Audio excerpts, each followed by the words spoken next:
Whether it's myself or a grandma standing with a sign, we lost Ruby this week from up in Brisbane. Everyone can do their part, and that's the most important thing.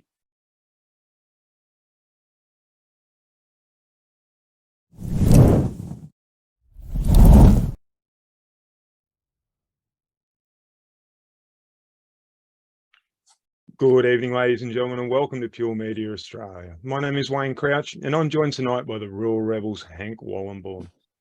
Wayne, it's fantastic to be here tonight, mate, and it's fantastic to be back, finally be back with our fantastic audience. And I couldn't think of a better cause or reason to be jumping back in the saddle, so to speak, to be talking to this courageous and inspirational man who has taken on this incredible, mind-blowing challenge.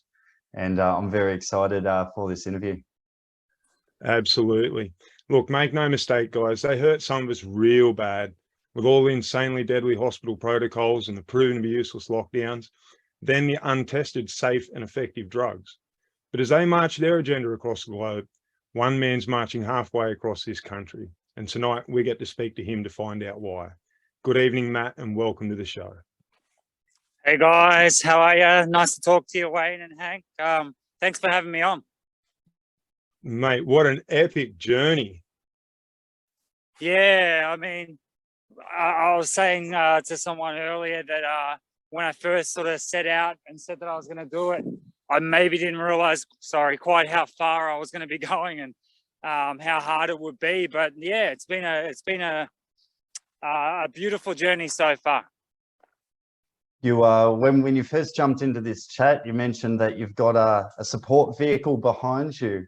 That was one of my questions was, how has your support network been so far? And, what's it meant to you throughout the journey? Sorry, I just had a truck, but I think I heard you say, how's your support network been? So yeah. I set out, I pretty much decided a week out from doing this. I put up a post saying I'm going to walk from Melbourne to Brisbane to make people aware of jab injuries. But I didn't really do any planning. I didn't do any training. I just said, let's give it a go. I walk a bit at home. I play a bit of basketball. It should be okay. Luckily for me, other people were aware that I probably wouldn't be able to do it by myself. So I've got two people that have been with me all the way from Melbourne. Both of them have young kids with them. They're in the car. They drive along behind me at about 5 k's per hour most days for about 6 to 7 hours a day with the kids in the car. In some ways, my job is easier. I get to just check out the landscape. So they've been really amazing. They've been really helpful and really thoughtful. They basically carry a lot of supplies in their cars, and I do my walking, and I've got hand signals for when the emergency lane gets a bit skinny, or if I just hold out my phone if I need a charge or a bottle of water, and they've been really amazing. That's incredible. How far into your walk are you at this point? What day is this? So I've just, today's day 20. First 3 days, I probably went out of the gates a bit hard and ended up with blisters and cramps and sore legs. The legs have settled down, and I've really enjoyed the last 10 days or so. So I've now covered just over 600 kilometers, about 620 k's, averaging just over 30 a day. I'm currently going along the Newell Highway heading into Forbes. So by the end of today, I should be around about 30 k's short of Forbes. Then tomorrow I'll head into Forbes. I've had someone following the journey get us a motel room for tonight, which will be really nice. And then tomorrow we're staying at a farm out on some acreage. We'll just throw our tents up in their backyard. The hospitality has been amazing. We've had people stopping off. Sorry, another truck. We've had people stopping off, dropping us supplies, dropping us water, people giving us petrol money, and you can't say no. They force it upon you, which is really beautiful. And on top of that, we're spreading awareness of the jab injuries and how hard it is for people to try and get compensation for that, which is what it's all about more than anything else. But the main thing I'm seeing, or one of the most beautiful things, is the Aussie spirit out here. Everyone helps each other out, which is really nice to see. Yeah, that's incredible. That's what we like to hear. What do you think? You were speaking of, how you went too hard a bit too early, which, I'm sure you've learned from, by this point of the journey. But what is the biggest challenge that you've faced so far? The biggest challenge, there's probably a couple of things. So the first one really was being underprepared more than anything else. I thought I was very fit, physically fit. I spoke to Wayne. He used to be an endurance bike rider, and he was sort of touching on the fact that on a bike, if you're going down a hill, you get a bit of a rest. When you're walking, you're doing every step, so you don't really get a break.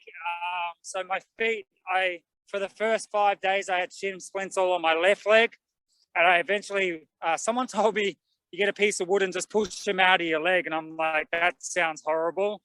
And I tried it, and it was crunching and whatever. I'm sorry for the listeners, but it was crunching away, and it made better. Then I got shin splints in my right leg. So for the next 4 days, I was hobbling along on my right leg.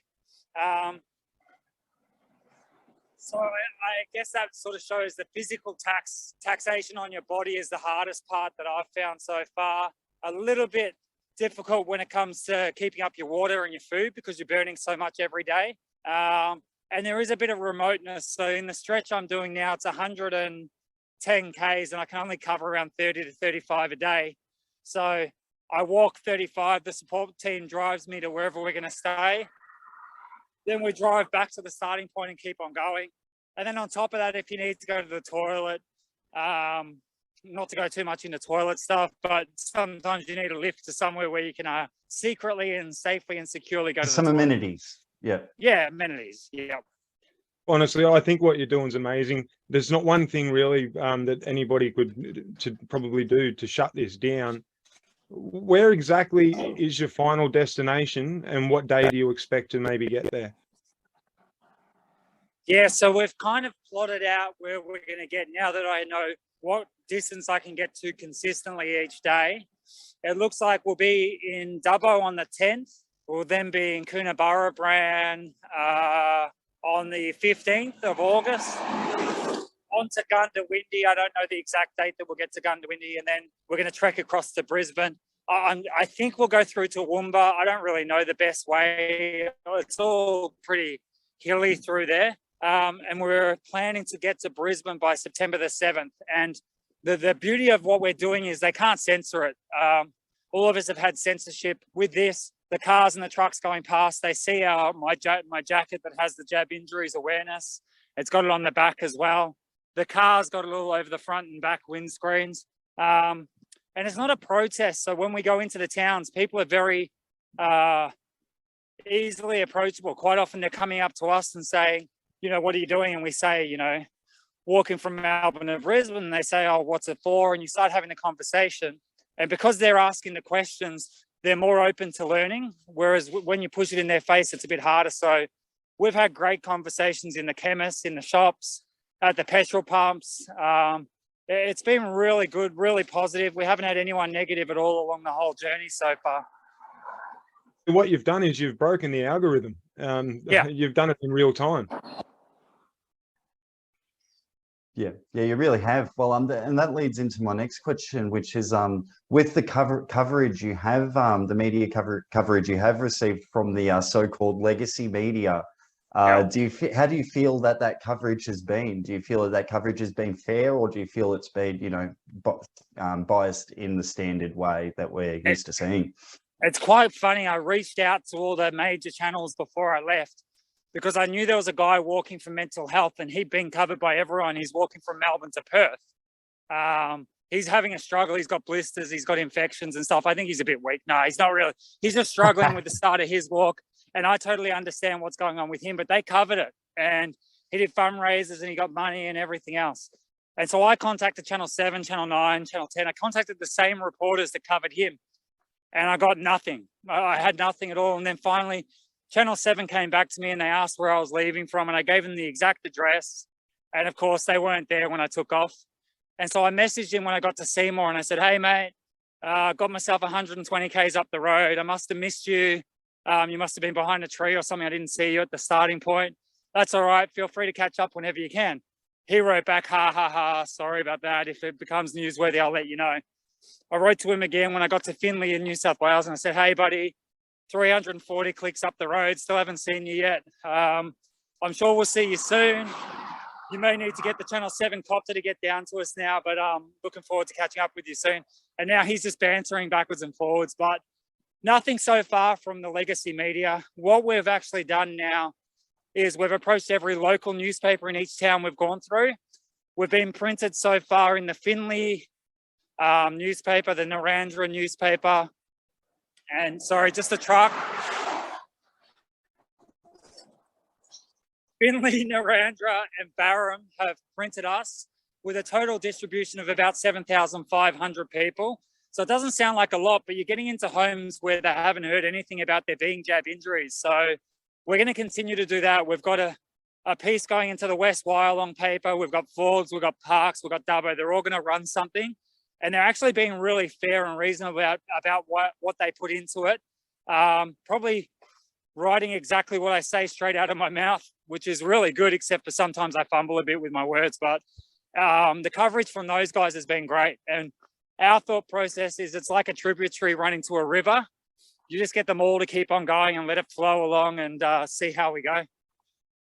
This is going to be a bit of a rude question, and I kind of hate to ask it, but I think it's kind of pertinent. How old are you, Matt? And what weight were you at the start of your journey? If you can roughly guess what weight you were. No, it's a good question. I'm 45 and I weighed 90 kilos. In the first 4 days, I lost two belt loops worth of weight. And I wasn't carrying a huge amount of weight, but I lost 2 belt loops. Since then, in the last 16 days, I've lost just another belt loop. So as you would know, Wayne, from endurance stuff, you try to put in as much as you can each day during the day, and you try to fill up at night with good foods like your rice and things like that. But I don't know, around about 4:30, 5 o'clock every day, I get really hangry. So the support crew just chuck any kind of food into me. It is hard to keep the weight on, and you know, you've been amazing. You gave me some really great tips. I picked up some Sustagen. I picked up some really good vitamins along the way.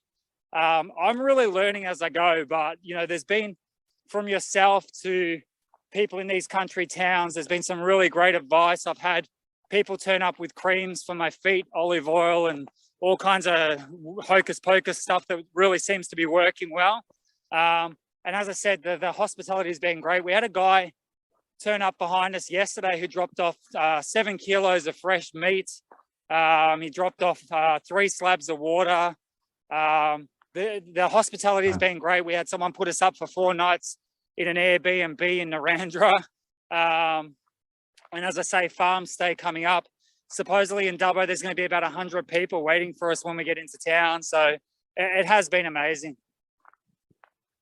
Well, you certainly beautiful. deserve every single bit of it, mate. That's for sure, because you're the one putting in the hard yard, you know, and that's that leads into my next question here, because I'm 32 and I can't imagine the mental fortitude and physicality it must take to do what you're doing. Honestly, I can't fathom it.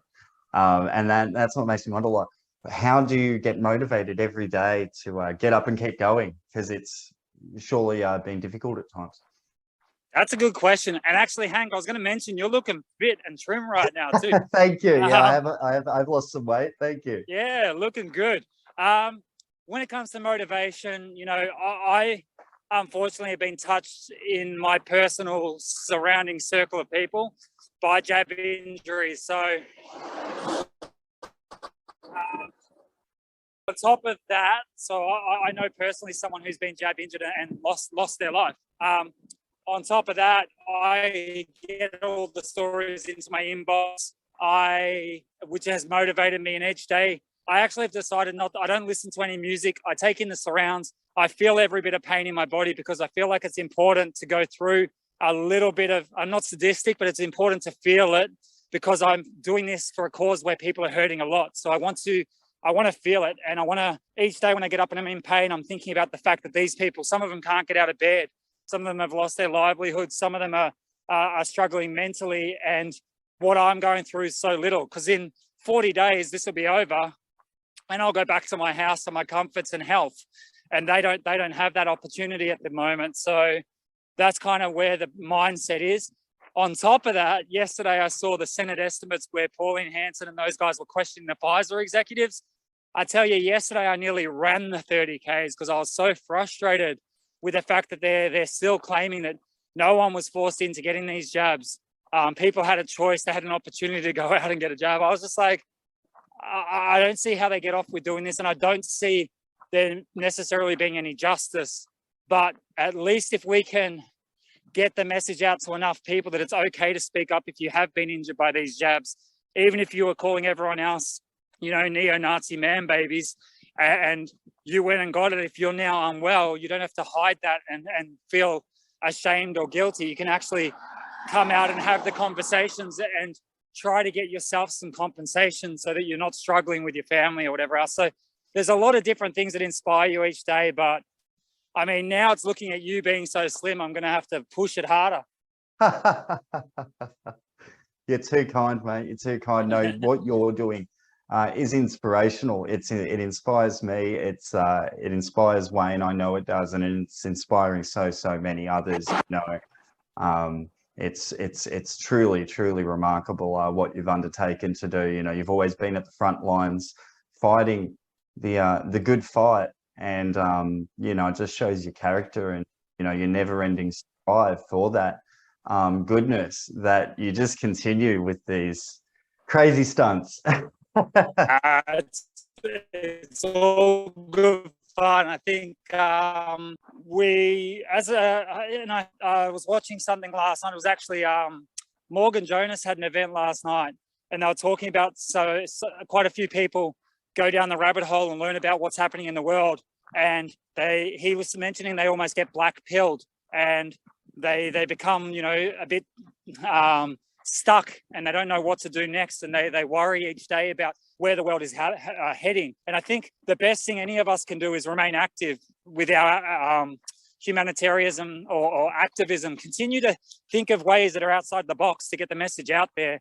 And you know, we don't just focus on one thing, because there's so much happening in the world right now. We're sort of steamrolling towards a society and an Australia that I don't like. I love the Australia that we grew up with in the 70s, 80s, 90s. You were there at Epic. That help your mate, that Aussie spirit, that, you know, everyone was in it for not just themselves, but to help each other. And I think COVID really showed us how selfish people can be. And I want the Australia we used to have. And I don't think I'm alone in that thought process either. So everybody has something to like walk away from at home, whether it's their loved ones or whether it's their pets or their animals. What have you left at home? Like, what have you got to go back to after this? I pretty much left everything. So, you know, family, loved ones, my job. There's a lot of it. They're all rooting for me back at home. That's probably one of the hard things, as well as being away from your loved ones and being away from your family and friends. But they've all got my back. They're all sort of, you know, when I said a week out from it, I'm going to go do this, they was just like, do it, give it a go. The worst you can do is get out there and fail, but at least you've given it a shot. And, you know, the first few days, I was saying I'm going to attempt to walk from Melbourne to Brisbane. Now I know I'm going to make it there no matter what. And I've got that full support. And I know I'm going to go back to, you know, people that love and care about me. So while it's hard being away, sorry, one second. While it's hard being away, and I hate technology, the technology keeps us close together in a way. So, yeah, they've been really good. They're sacrificing a lot as well by letting me, or not letting me, by getting behind me and pushing me out here as well. Do you have a message for the people back at home? The biggest message I would give is really just that I miss everyone, and I'll stay safe. I'll keep out of the way of these bloody trucks that won't stop going past in this interview. And, you know, I always say that any of us that are doing this activism, and you'd know this, Wayne, and Hank, you'd know this too, we don't do it for the money. We don't do it for the fame. There's none of that here. We do it. That was a big truck. We don't do it for the money or the fame. We do it because we want a better future for our families and for our loved ones. And that's the biggest thing that I sort of keep saying, you know, when people from home are sort of saying, you know, we miss you or be safe or whatever else. We have to be doing something. We have to be active. And, you know, I see it in you guys. I see it in a lot of other people within, I don't like to call it the freedom movement, but just within society, we have to stand up. You know, if we don't stand up and say something and we just allow things to keep getting pushed in a direction that doesn't sit with our morality or our thought processes, then, you know, what are we really doing for our family and our friends anyway by sitting back and doing nothing? So we might as well be out here doing something. It's just incredible that we have people like you, you know, and yes, we all do our bits, but it's great that we have people like you that are constantly setting the standard as to you know, what we can do and what we can be thinking about and putting it into action, because, you know, we can do so much in front of a camera, but to actually get out and do what you're doing, truly, truly incredible. It can't be put into words, you know, and it's for the most noble of reasons. As you discussed, you know, it's not about the money, the fame, the fortune or anything like that. It's just about doing it for the greater good. And you've taken that to a whole nother level, Matt. You really have. Thanks, brother. Thanks, brother. And just while I've got the floor, you guys are amazing. You guys are amazing. Like, I've been watching both of you. You know, I watch quietly. I'm not one of these people that jumps up and down and yells and shouts and shares stuff. And I don't scream or anything like that. But I've watched what you guys do. I've seen, you know, different platforms get shut down and your heads just keep popping back up. And, you know, you have to be a little bit crazy to do this stuff. But I think what you guys do is amazing as well. No, thank you so much, Matt. Like, honestly, you flatter us both. You're out there and you're, like I said, breaking the algorithm. They can block us all they like, but they can't block what you're doing right now. Yeah. If only we had more people like you in the country, Matt, the country would be in a much, much better place than what it currently is. I reckon we're going to be heading in the right direction. From what I'm seeing out here, from the spirit and the heart and the souls of these people out here that are forming their little communities. They don't know about each other. So we're building a bridge between all their little epicenters. I think the country is going to be in good hands. We just need to not be afraid to speak up. Don't be afraid to speak against the agenda. You know, too many of us are soft. Too many people sit back and go, you know, someone else will fix it. We can't be soft. We can't pander down to, I hate to say it, but the woke agenda and what's happening in our schools and all the systems out there. And to the ones who are jab injured or the ones who aren't certain, or the ones that, you know, sit back and think, you know, there's nothing we can do. You can all do something. So just activate and keep having the tough conversations. Well, we're going to keep in touch with you along the rest of this route. I wish we had got in touch with you earlier, my friend. I'm proud of you for the distance that you've already made it. And I know you're confident that you're going to make it the rest of the way. But just know that if, you know, illness or if injury ends up getting you to a point where you can't make it, we're still going to be every little bit as proud of you as what we would have been had you made it all of the way. But until then, I'm going to be getting myself ready to meet up with you in Brisbane when you get to that final destination. It's beautiful. Thank you so much. And I think, you know, if something did strike, if, you know, I don't know, I can't even think of what would happen if I get eaten by a dingo or, you know, hit by a truck. There's a lot of people that are saying they'll take over a leg for us anyway. So I actually think, you know, we're in a bit of a lull of activism and people getting out and doing things. And I think there's a lot of people, you know, biting at the bit to do something now. And I'm watching it sort of happen in different areas now, particularly against this misinformation, disinformation bill. It looks like that's got people starting to rumble again, which is great. And I'll just keep doing this quietly in the background. For me, I'm probably happy you didn't pick me up in the first week because you would have seen a lot of tears and growling and swearing. But yeah, I just think anything that gets the activism out there that's happening, whether it's myself or a grandma standing with a sign. You know, we lost Ruby this week from up in Brisbane. Everyone can do their part, and that's the most important thing. No, it really is. Thank you so much for joining us, Matt. And like we said, we're going to be touching base with you many more times along this journey and ensure that this journey is documented as much as it deserves to be. Thank you for joining us.